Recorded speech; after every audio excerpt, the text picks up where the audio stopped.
Welcome to the lecture.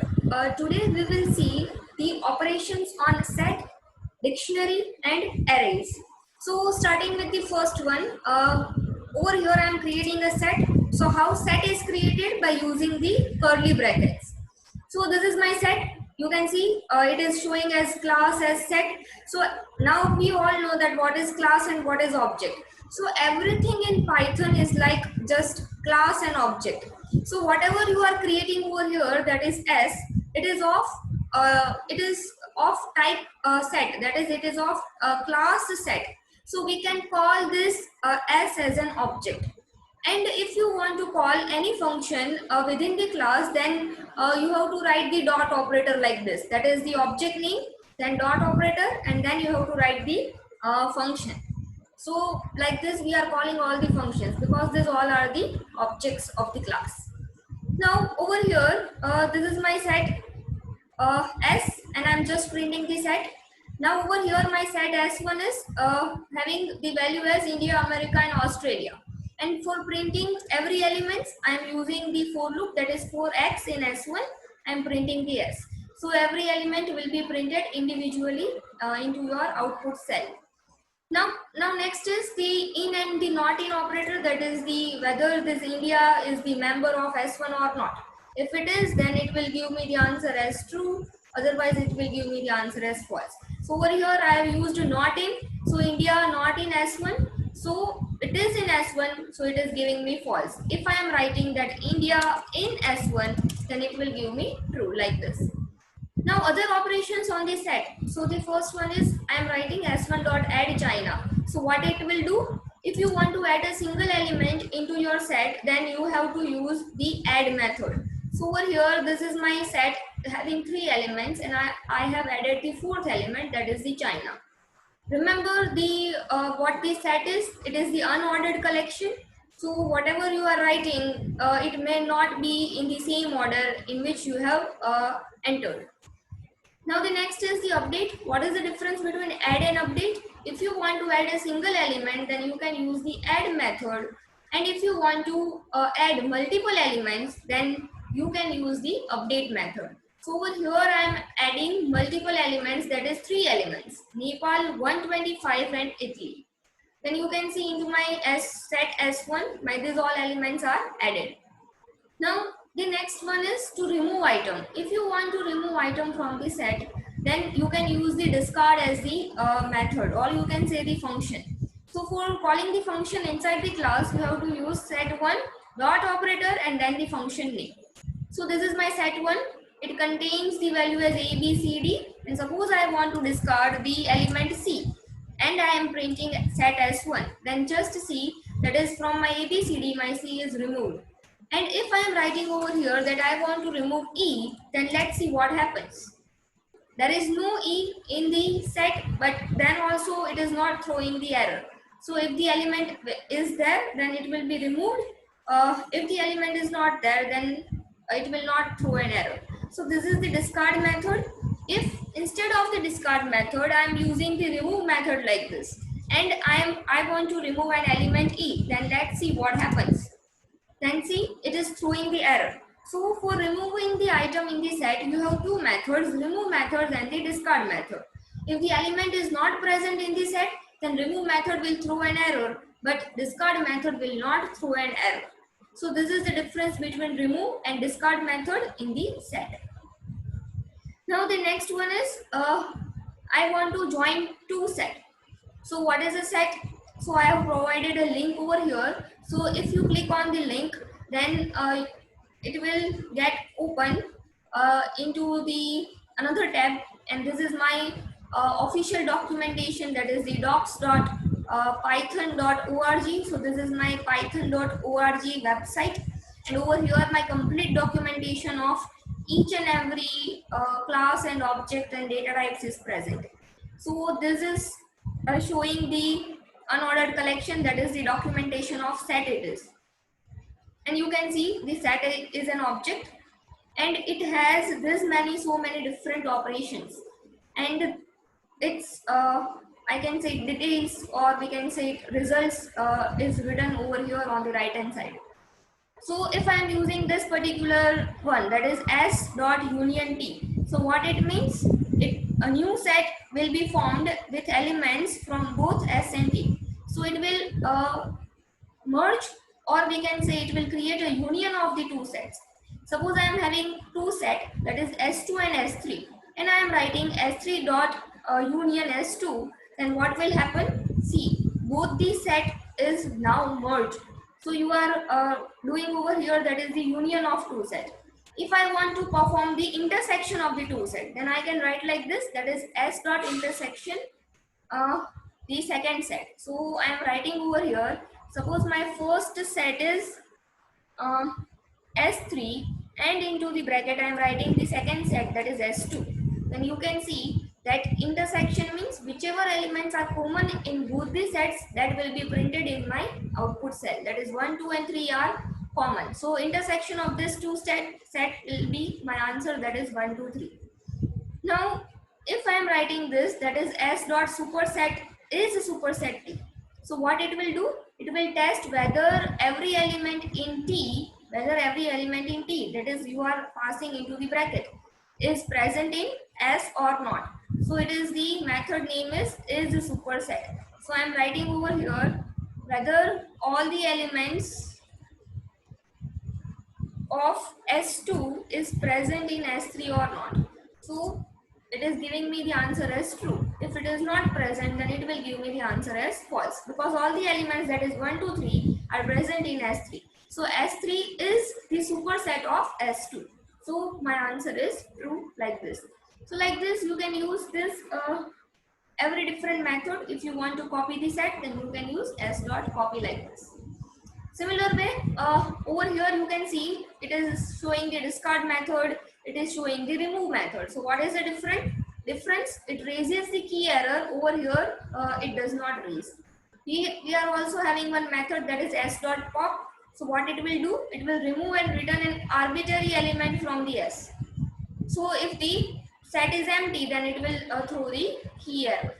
So like this you can use every different method from the set. Now the next is the dictionary. So suppose I am having one dictionary like this. So suppose I am having the one dictionary, that is dictionary, how to create the dictionary, that is I am writing mango like this, and I am passing its value as 100, like this. So this is my dictionary. So let's print this dictionary. So I'm writing DICT like this. Now if I want to add a new element into the dictionary, so dictionary contains some key and its value pair. So I'm writing key over here, and the value of key, that is cherry, is 135. So let's do this. So what happens? Let's print the dictionary. Then you can see, apart from mango and orange, my third element is added, that is cherry, and its value is 135. So this is my key, this is my value. Now if I want the dictionary in the sorted form, then you can see it is showing all the key elements into the sorted form, that is the alphabetical manner, C, M and O. And if you want the key elements, that which key elements are present in your dictionary, then you can use the list method. So it will list all the key elements from the dictionary. Now if you want to pop a particular element from the dictionary, then you can use the pop method. So into the pop method you can pass the key element. So suppose I am giving the key element as mango, so it will pop my value of the mango. If I am writing the pop item as the method, then it is showing that dictionary dot pop item, like this. Then what it is doing? It will pop the last element. So my last element is cherry. So it will pop complete last element, that is its key and its value. If you want to copy the dictionary, then you can write like this, that is the dict dot copy, and it will be copied into my new variable, that is my dictionary, or you can say it as the new object. So like this my complete dictionary gets copied, and at last, because over here I have popped mango and I have also popped the cherry. So my only one element is now in my dictionary, and it gets copied into my new variable, that is my dict. So only one element is there because two elements I have already popped. And if you want to delete the dictionary, then you can write like this, that is delete dict, like this. Now if after this, if you are trying to call or if you are trying to print the dictionary, then uh, see that the dictionary is not found. So over here, if I am deleting the my dictionary like this, then you can see the difference. Then you can see the difference that I have printed. I am trying to print the values of my dictionary over here, and it is showing that name by dictionary is not defined because I have already deleted the my dictionary. So my dictionary is completely deleted. Now the next is the nested dictionary. So this is my child one. Into that I am having one dictionary, that is key and its value, key and its value. Again child 2 and child 3 in the similar manner, key and its value. Then I am creating my family as the object. Into that I am writing the key value as my key elements are child 1, child 2 and child 3. And in place of value of this particular key, I am passing this whole value, that is the child 1. So this child 1 takes the value from this dictionary. So it is within a dictionary, I have another dictionary. So it is the concept of nested dictionary, like this.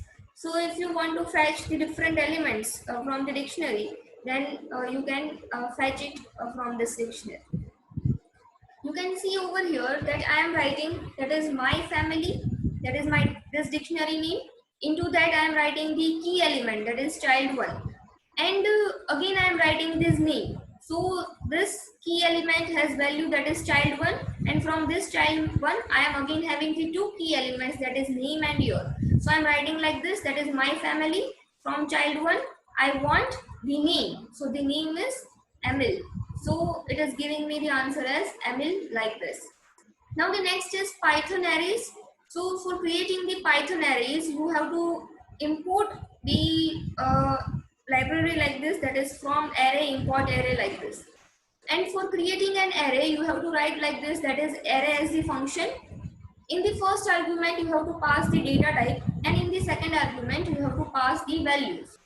So what is the difference between list and array now? So array stores all the elements of one type only. Suppose I want to create an array of double type or float type. Then my all the elements will be of float type only. It will not be a combination of string, integer and float. It is the elements, that is the group of element of a similar type. So this is what the difference between list and array is. So over here I am writing the D, and I am creating an array of type D, and I am writing 1.0, 2.0 and 3.14, and I am printing the value of A. Then you can see that my array is created. Now what is this ABCD? Again, the documentation of the Python, that is the docs.python.org, that is the official website. Then you can see over here, this is the documentation of the array, and it shows the type code like this. So from this type code, you can see that this type code D, that is the C type, it is called double, but in Python, it is called as the float. And minimum size in bytes, it occupies as 8. So these are the different elements. If you want the signed integer, then you have to write a small I like this, and you can create the array of type integer, and it will occupy 2 bytes. So like this, you can perform the different functions related to the array. So I am creating an array of type, I am writing this D, it means my array is of type float, because in Python the type is called as float. So this is my array of type float. Now again, the array has so many different operations. So these are all the operations of the arrays that you can perform. So just go through it, that what function is doing which different things, and you have to perform only the few ones. So suppose over here I am writing a.buffer_info. So what this buffer underscore info will do, it will provide the information. This is the address of the array, and this is the size of the array. So I'm having over here the three elements. The next is a dot type code. So what this type code will do, it will show me what is the type of the array. This one type code, that is the D. So what we have seen over here, that this is the type code. This is the type code. Now next is if I want to add an element into the array, then I can write like this, that is a dot append. So it will append one new extra element into my array. If I want to add multiple elements into the array, then my extend function is there.